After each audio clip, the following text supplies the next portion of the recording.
products being developed under these strategic collaborations. And this slide actually acknowledges those relationships. So let's move to slide 3. We'll begin this evening with a review of the excellent progress we made this year as we progress towards our ambitious 2030 vision.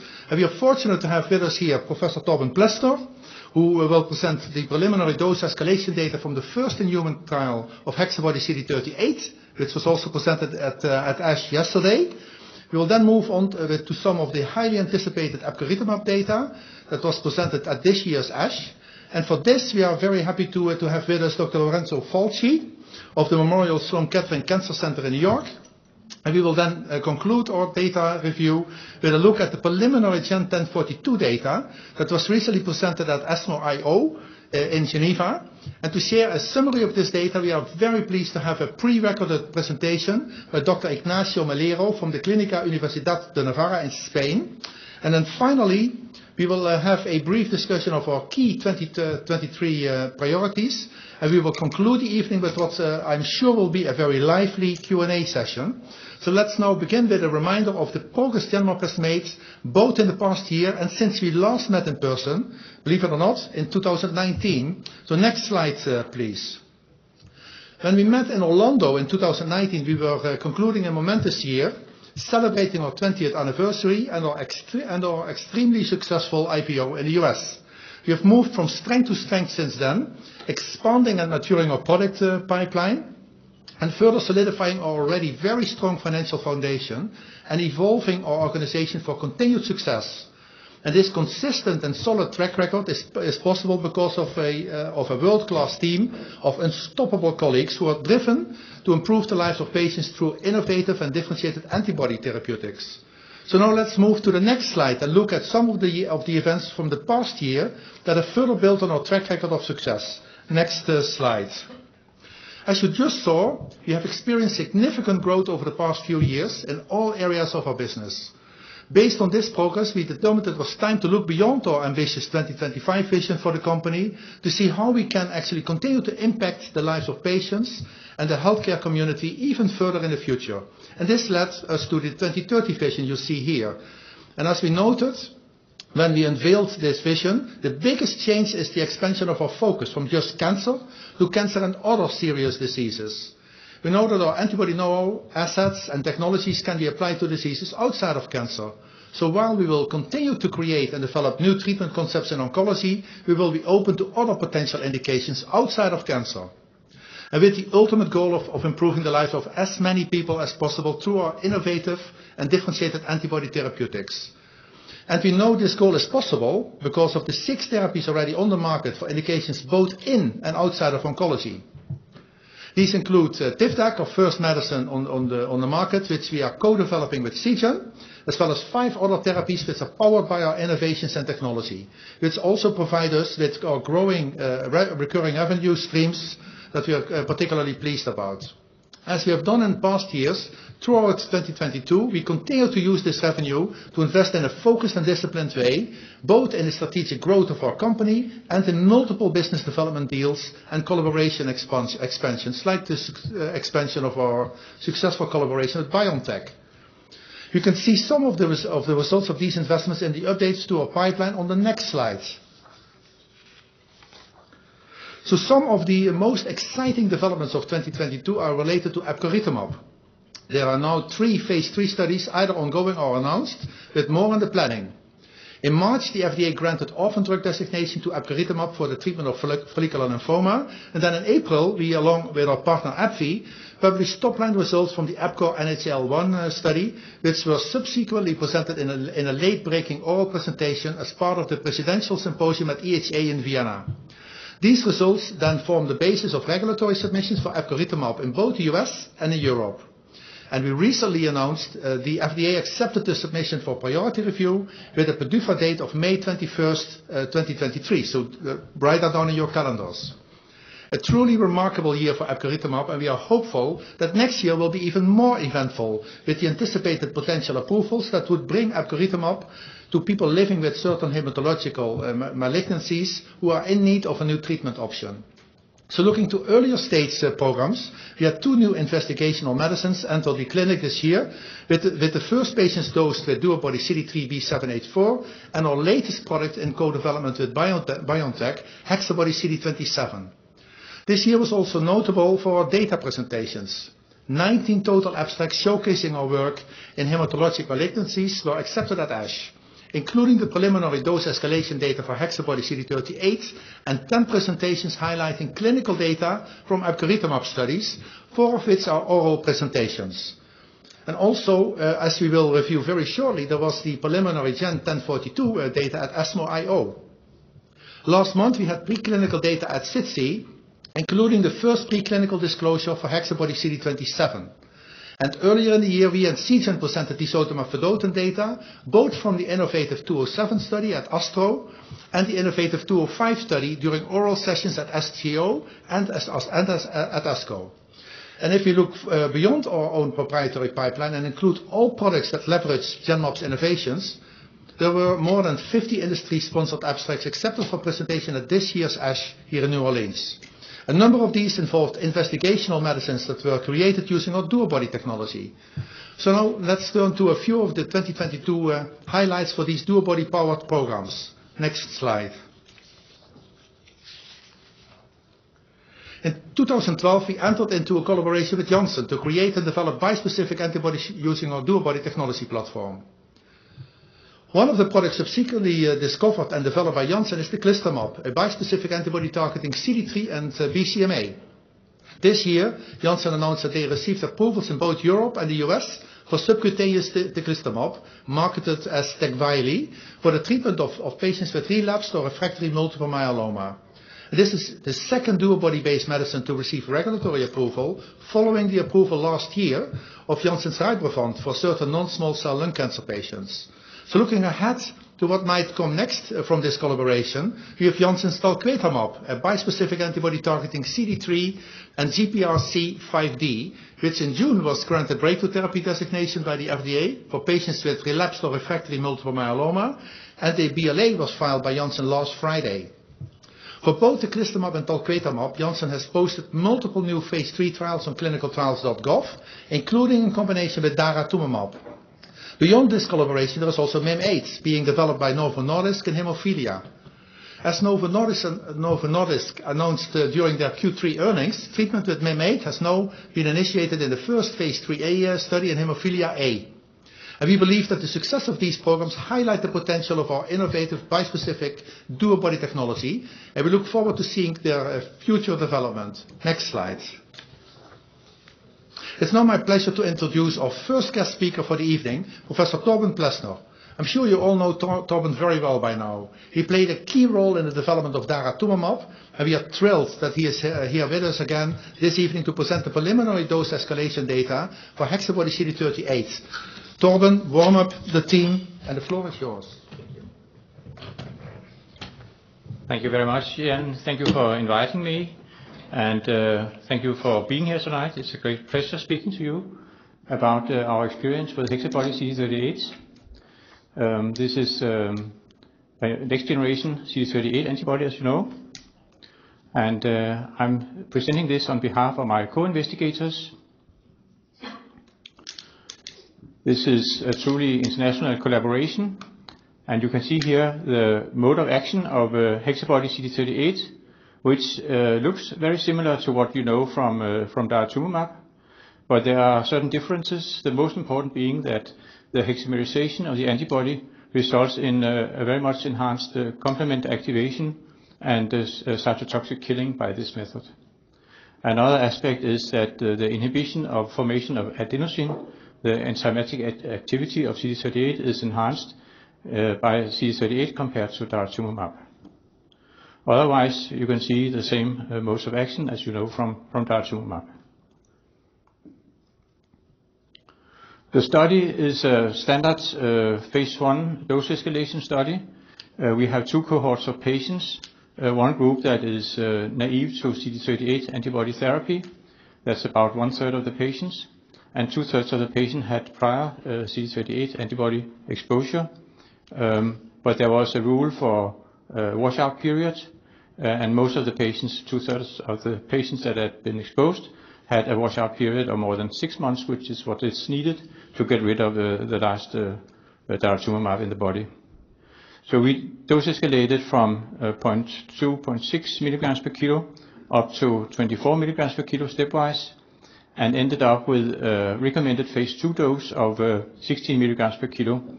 And that was one of the primary goals of the trial, to find the right dose for an expansion phase and phase 2 study. So the follow-up period for these patients is short, only 7.3 months. And I'll present to you some of the parameters, PK parameters, pharmacodynamics, and anti-tumor activity. So these are the characteristics of the patients. The median age was 65 years, with a range from 45 to 84. A decent performance status, measurable disease for all of them. As you can see, the patients that had been exposed previously to CD38 antibody was about 2/3 of the patients, and 1/3 were naive to CD38 antibody. The median time since last anti-CD38 treatment was 9.5 months. So the patients received a median number of cycles of 4, ranging from 1 to 17. The median duration of treatment was 3.5 months.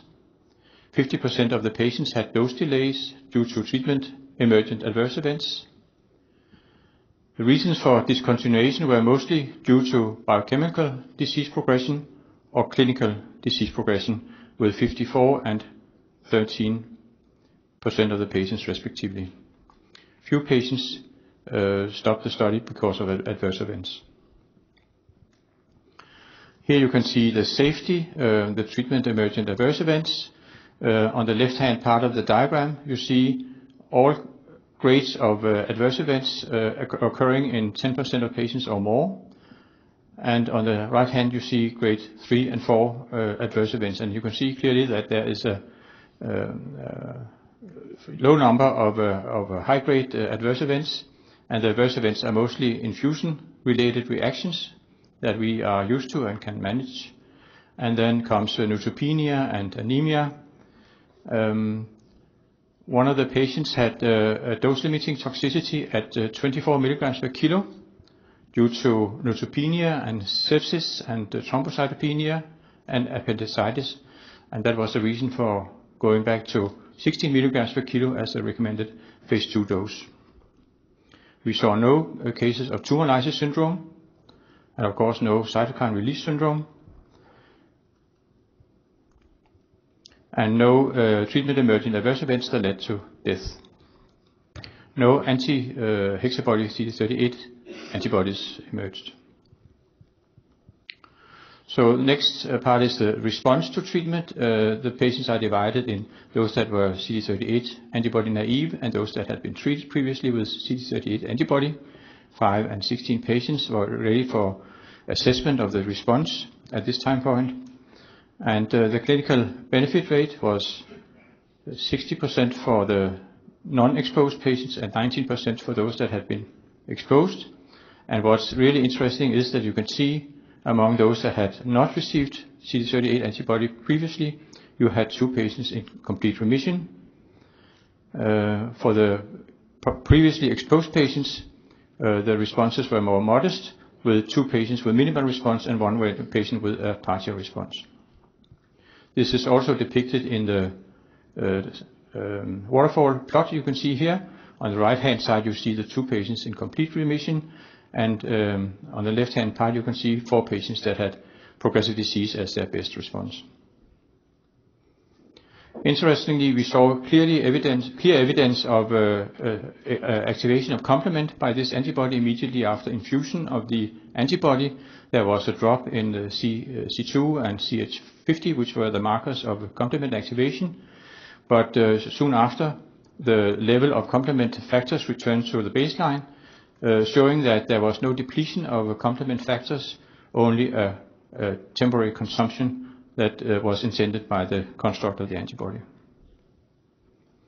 So the conclusion conclusions are that this first-in-human study of dose escalation with hexabody CD38 has shown a tolerable safety profile. The most common adverse events are infusion-related reactions and hematological events.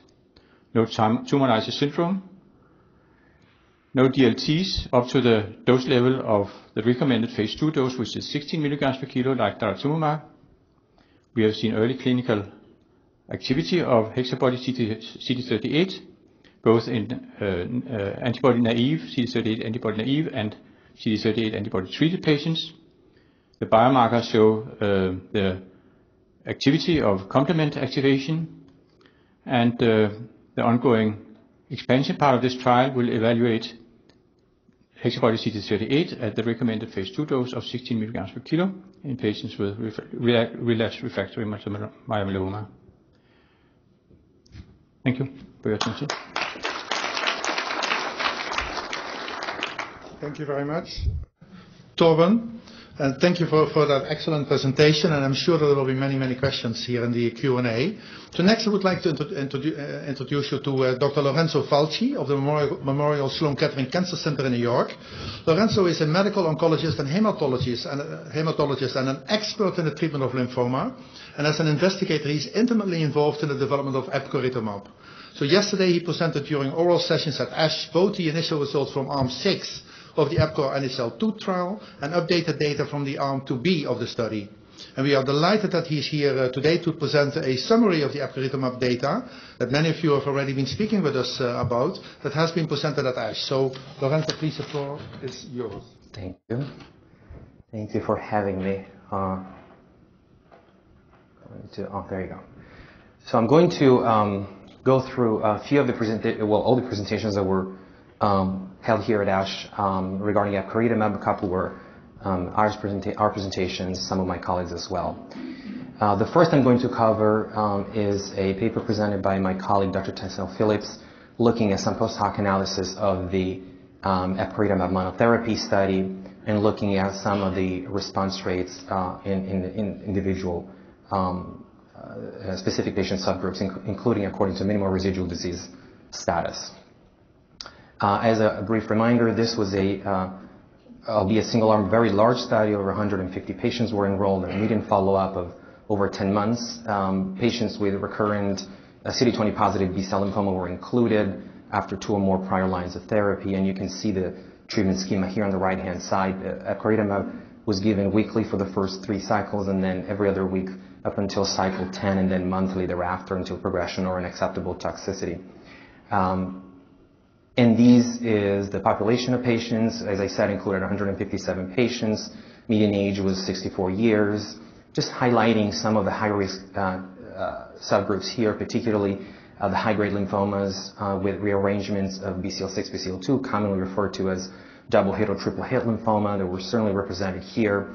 The median number of prior lines of therapy was 3, so these were really heavily pretreated subjects, and importantly, over 30%, close to 40% of patients had previous CAR T-cell therapy. The majority of patients that had CAR T-cell therapy were refractory or early recurrent after CAR T-cell therapy. So it's very difficult to treat population for whom treatment options are really limited and outcomes unfortunately dismal. So in terms of safety, epcoritamab was associated with cytokine release syndrome. As we know, this is the predominant adverse event related to this drug, but this was observed in 50% of patients, and by far and away events were grade 1 or grade 2. Very rarely did we see grade 3 CRS. Also in terms of neurotoxicity, which has always been a concern sort of coming from the CAR T-cell experience, very limited. And as you can see here on the right-hand side panel, the incidence of adverse events tends to decrease over time, partly because patients who have tolerated therapy then really don't experience additional adverse events, partly because cytokine release syndrome really is the dominant adverse event. And other than that, the administration of epcoritamab is really safe. The responses were durable, as you know from top-line results. 63% of patients had an objective response, 39% of patients had a complete metabolic response. And as far as the duration of response, you can see it here on the Kaplan-Meier on the right side. Very, very encouraging, as was the progression-free survival and the overall survival curve in the study. But here's the breakdown according to subgroup and kind of looking at patients who were CAR T-cell naive or CAR T-cell exposed. Very reassuringly, patients who had been exposed to CAR T-cell still had a very promising complete response rate of over 30%, 34% to be exact here, including almost 30% of patients who were refractory to CAR T-cell. These are patients who have a PET scan a month after CAR T-cell and don't have a response, or sometimes at 3 months and don't have a response or progress through CAR T-cell. So very, very difficult to treat. Among the double hit or triple hit lymphomas, also over 30% of patients had a complete response to therapy. And we know that complete response is really a key ingredient for long-term disease-free survival for these patients. Here, according to Lugano sort of response of the lymphoma, patients who had a complete response, as I just said, had really an excellent prospect of medium-term outcome, and we feel that this is going to translate into a longer-term outcome. Even partial responders, which are commonly perceived as patients who have not a particularly satisfactory outcome, unfortunately, here seem to do better than our sort of historical controls that we all have in our minds as lymphoma docs. And then the point about MRD negativity, as it correlates with not only response but outcome for these patients, you can see that essentially regardless of the risk group to which these patients belong, if you had achieved an MRD negativity, this essentially means doing what's popularly referred as to liquid biopsy, looking at tumor DNA in peripheral blood. No matter the risk group, these patients tend to do all very well. And if you're MRD positive, obviously less well, and that's unfortunately an unmet need currently. So in conclusion, I think this subcutaneously administered, off-the-shelf, very potent T-cell engaging therapy continue to show really powerful activity as a single agent. This is important. Most of what's out there, particularly if they approved strategies, are all combination, almost all of them combination therapies, really led to high rates of response in patients with otherwise very, very limited treatment options, very robust progression-free and overall survival figures, and for patients who achieve a deep response, really, really promising outcomes. And we really have a feeling that these patients are likely to maintain that status for a very long time. My colleague Paolo Brischetta presented results now moving I guess up in the algorithm to the second line, results of epcoritamab combined with a commonly used platinum-based salvage therapy, which is R-DHAX or R-DHAC, depending on the platinum agent that doctors used, in patients with recurrent large cell lymphoma eligible for stem cell transplantation. This was a smaller study with 29 patients on it, with 2 steps in the dose-finding phase, with 24 milligrams in the first sort of 3-patient cohort, and then 48 milligrams in the subsequent patients. Epcoritamab was administered exactly in the same way that it was administered as a single agent, and sort of superimposed to the R-DHAX chemoimmunotherapy, which was given for 3 cycles before proceeding to autologous stem cell transplantation. So these were all high-risk patients with recurrent lymphoma, diffuse large B-cell lymphoma. And here I really point your attention to sort of the red box down there, where the majority of patients progress within 12 months of therapy. About 2/3 of them, as you know, this is the population that's currently the target or the patients that are candidate for CAR T-cell therapy. And importantly, there was a very high number of patients with primary refractory disease, which means disease that does not respond to frontline chemoimmunotherapy, particularly hard to treat, unfortunately. So in terms of safety, cytopenias dominated the adverse event, the side effect profile of the combination. Not surprisingly, R-DHAX is a myelosuppressive therapy. The rest of the adverse event profile, with the exception of CRS, also probably attributable to R-DHAX. Again, epcoritamab didn't add, at least in our hands, in our colleagues' hands, particular toxicity to the overall regimen. We were able to deliver it and eventually get to transplant the majority of patients. Here, I think a little bit more on CRS. Now, in combination with R-DHAX, of course, there is a cytotoxic effect of the chemotherapy component, so not unexpectedly, some of the CRS rates were lower. And very encouragingly, again, we did not observe grade 3 and or higher CRS. All events resolved very quickly after a median of 2 days, and we really sparingly used tocilizumab. Certainly no patient discontinued therapy because of CRS. And as you can see there on the right-hand side histogram, the majority of CRS events occurred quite predictably after cycle 1, day 15, which is when the first full dose of epcoritamab is administered. As you know, epcoritamab is administered on a step-up dosing schedule. These are the responses. In the red box in the far right there, you can see 85% of patients of the 27 evaluable patients overall responded, and the majority of them had a complete metabolic response. That's a figure you don't typically see with standard chemoimmunotherapy. In the second line, we're looking more at a maybe 25-30%. So we're sort of doubling there the response rate. And although it's extremely pleasing to see that patients who actually went on to receive autologous transplant, all of them had an objective response, and in most cases that was a complete response, which is the key ingredient for essentially curing the second line. Even those patients who for one reason or another didn't proceed to autologous stem cell transplantation had a quite interesting response rate, particularly 45% complete metabolic response rate, all of which, as I'll show you in a second, are maintained. So that's a very encouraging piece of information, piece of news for those patients who cannot proceed or who do not want to proceed to autologous stem cell transplantation for a number of reasons. And you can see it here in the swimmer's plot. Most of the patients had maintained their response. The swimmer's plot is divided into patients who did not proceed to transplant and those who did. So among those patients who did proceed to transplant, you can see all of them are either on ongoing treatment or in response. So none of these patients has lost their response. For those patients who did not undergo a transplantation, and including their 2 patients who had had prior CAR T-cell therapy, these were not all second line, as some of these patients were third line, I think. Most of them, essentially all but 2, had maintained their response as well, and that includes the 2 patients who had had CAR T-cell therapy previously. Progression-free survival curve, extremely encouraging, not reached, and at the, I would say, 6 and 9 months mark, we're close to 80%. This is very, very encouraging for a non-CAR T type of treatment.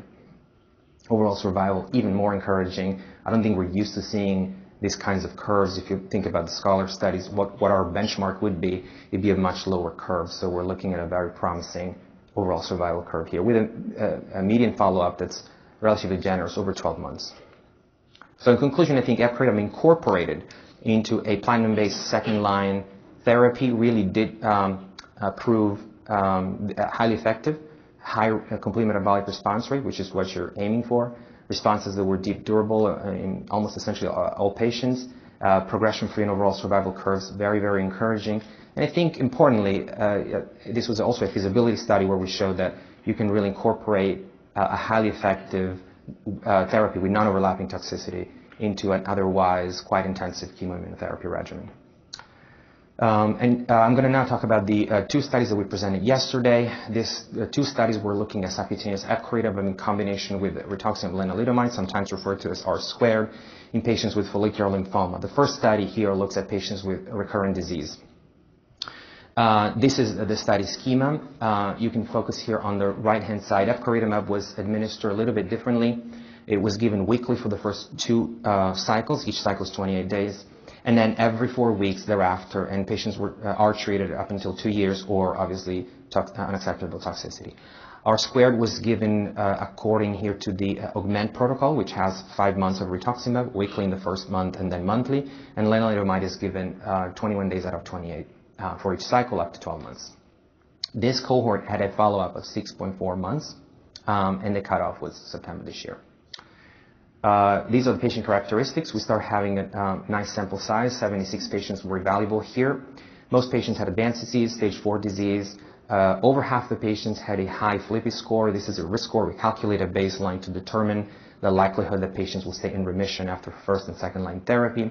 And then here on the right-hand side in the red box, you can see that there's a 30 to 40% incidence of high-risk disease, and here we defined it as primary refractory disease. So disease that failed to respond to frontline immunotherapy, not particularly frequent, but here is enriched in this population. Double refractory disease.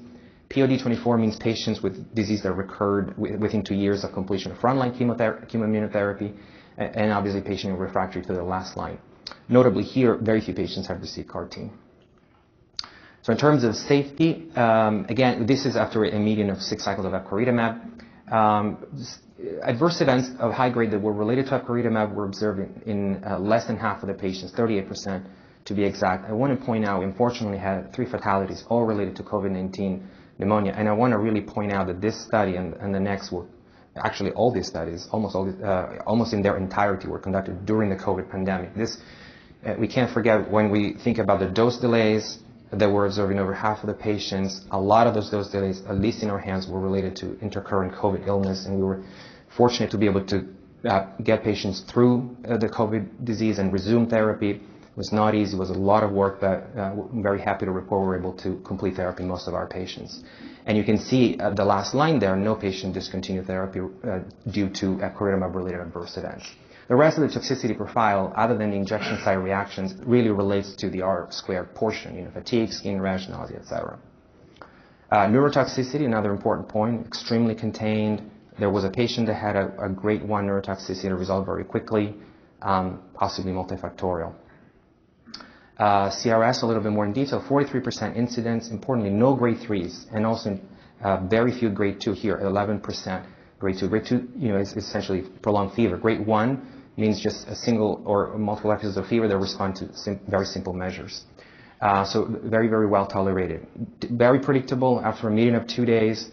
After the first full dose of epcoritamab, you can see again on the right-hand side, very predictable timing, and all events resolved after a median of 2 days. We used very little tocilizumab. You can see it here, 10% of cases.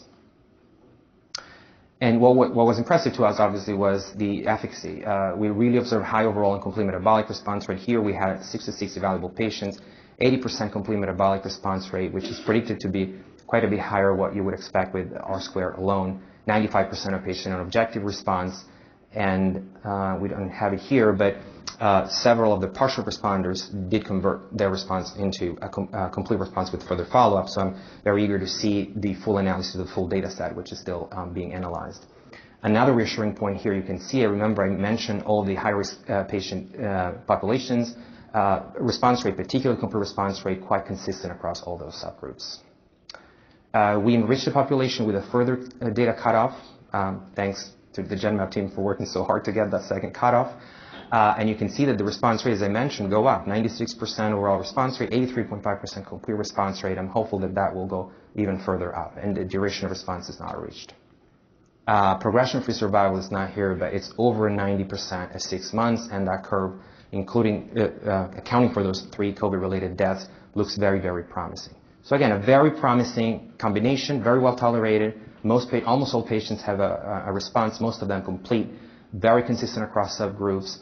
I didn't mention this response would achieve almost all early at the 6-week time mark, so very, very quick onset of action, very well tolerated, no high-grade CRS, and these results are the ones that form the basis for the EPCOR-FL1 study, which is a randomized study looking at R-squared plus minus epcoritamab, and there was a trial and progress poster that I just left, and some of you were kind enough to stop by. This is a second study in frontline, same combo, same concept. These are patients with high burden follicular lymphoma, again, that needed treatment for the GELF criteria. Epcoritamab given in a very similar fashion, weekly for 8 weeks and then monthly up to 2 years. R-squared given per the relevance trial, so with rituximab for 6 months, lenalidomide for 12. The dose of lenalidomide was adjusted per the physician discretion, and the follow-up of this study is not too long for a frontline study, but still 8 months. It's not too short either. 41 patients enrolled at the time of this analysis, again, mostly advanced disease, a good 34% of patients high-risk disease, so what you would typically expect for a high-burden follicular lymphoma population. And then here in terms of safety, very reproducible safety profile. You can see, again, about a 30% high-grade epcoritamab-related adverse events. We unfortunately had 2 fatalities here as well. One was a COVID-19 pneumonia, one was a septic shock. Neither was deemed related to epcoritamab by the treating physicians. And very few patients had to discontinue epcoritamab, especially due to epcoritamab-related adverse events. Again, very contained neurotoxicity, only 1 patient, mild event, quickly resolved. And in terms of the other adverse events, I won't spend too much time because it's really the same profile that you had seen in the relapsed refractory setting. Very reassuringly, did not go up significantly in the frontline setting. I'll just spend one word On CRS, you can see here the incidence was 54%, so more or less the same. And again, reassuringly, no grade 3 events. This was something we paid a lot of attention to because frontline patients have an immune system that's potentially more intact, if you will, certainly not exposed to cytotoxic chemotherapy. And we were eager to see whether CRS rates and severity particularly would change. We were very happy to see that no patient had a grade 3 event. This was very important. Also very reassuringly, no patient discontinued treatment due to CRS. Again, very predictable after the first full dose of epcoritamab, and all events resolved relatively quickly. In terms of efficacy, 36 patients were evaluable. Almost all of them had a response, and 86% had a complete metabolic response. This is very encouraging data. If you put it in context, chemoimmunotherapy, we're looking at maybe 70%, 75% complete response rate. This is a chemo-free regimen, so definitely as effective, if not more effective than chemoimmunotherapy. So again, very, very promising combination here. Epcoritamab did not add toxicity to R squared, and the two toxicity profiles remain non-overlapping. Very encouraging activity. 86% CMR is something that we really like to see. Neurotoxicity, I don't want to say it's a non-issue, but it's certainly very, very contained. And so this triple combination is also being looked at for further development and further evaluation in this frontline setting. I think a word on the Richter's population. This was presented by Dr. Kater. This was a small patient cohort, but very important. Richter's is a very rare complication of CLL, 2 to 5% of patients. It's very, very difficult to treat, particularly those cases of Richter's that occur later in the course of CLL, particularly when chemoimmunotherapy up front fails, and this unfortunately happens quite often. Epcoritamab here was given in the same way that we saw at the beginning because this was an expansion cohort of the same study. So 10 patients. In most cases, the underlying CLL was TP53 mutated. For those of you who have been familiar with this, p53 mutations come for significantly adverse prognosis in patients with CLL. These patients had a median, I don't think it's here, but they had a median of 3 prior lines of therapy. There's really no viable treatment option for these patients at all. And one of the problems that we have in this population, we can't get them into a remission to even think about consolidation therapies. So very, very difficult to treat patient population. This is a look at the adverse events, perhaps a little bit more grade 2 CRS. This is obviously a very small population. It's very hard to compare this incidence of CRS to the populations that I described before. Sort of diverse adverse events profile here. Not sure how many of these adverse events would be related to disease, how many would be related to treatment. I suspect the former is a little bit more likely. A little bit closer look at CRS here. 9 patients had an event, but again, all grade 1 and 2 CRS. We can talk about later what that means practically speaking, because I think it's important to understand the difference between grade 2 and grade 3 CRS. And in no case this led to a treatment discontinuation. And this is, I think, the really exciting part. I mean, 6 out of these patients had an objective response, and almost all of them had a complete metabolic response. This is not something I would have actually expected to see. I was very sort of excited when I was looking at these slides. It's not something that I see that often in my practice. So, very difficult to treat population, very high risk, single agent, off-the-shelf subcutaneous, mostly outpatient therapy, resulted in half of the patient having a complete metabolic response, very well tolerated in general, very manageable toxicity profile. Very eager to see continuation of the study, see how long those responses last and what the outcome of this patient is going to be. So sorry for running through all these slides, but there was a lot of ground to cover. I hope that I did a reasonable job. We can talk more about it there.